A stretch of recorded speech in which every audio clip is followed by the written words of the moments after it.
Picturean ng cake. Picturean ng isa-isa. Mga kwarto, bawat isa. Happy birthday. Thank you. So, thank you. We're here at Crosswind Luxury Resort, Tagaytay. So, ito yung Villa House nila. Ay, i-vlog natin. Lalagay ko sa YouTube eh. I-vlog natin. Relaxing, you know. Because it's 53rd birthday, right? It's my 55th birthday. Really? 55? Fabulous. I thought it's ano. But it's okay. I thought pala sa phone mo, malinaw. My heart still, yeah. Para nalagay sa YouTube. Kataas. So, I hear. So, eto, pababa yung house nila. Villa nila pababa. Ah. Saan? So, ito, bababa tayo sa Villa house nila. Bababa tayo sa going to the room. Pinaka-basement. Tawag nila dito is basement. So, ayan. We're going down.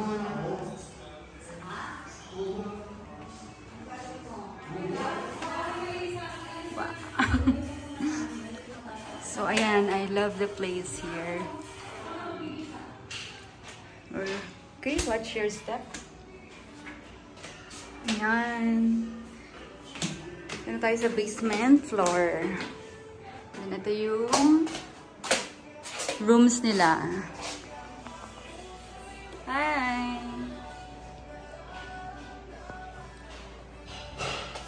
So, ito yung first room nila.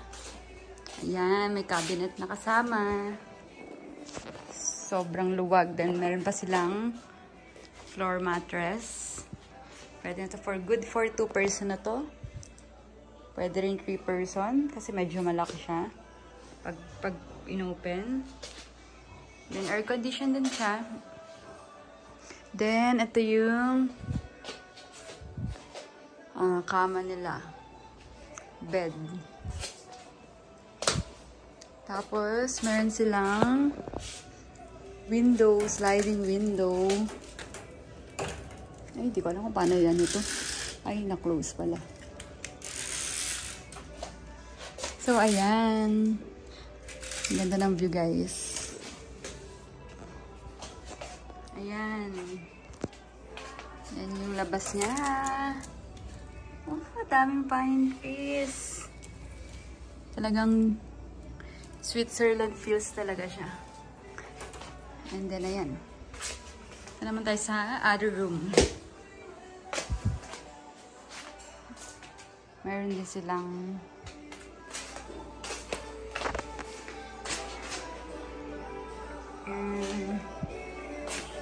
ito, Villa Nacon, guys. Ito yung type ng villa house na pinapa-staycation nila. And dito tayo sa master's bedroom. Open natin yung light. So, ayan. Meron silang TV rin dito. And then, bed, floor mattress. Oops.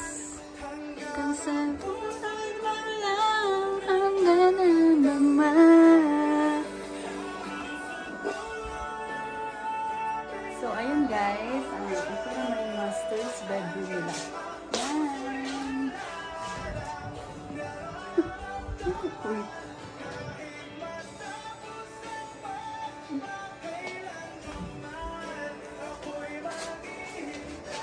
So, ayan.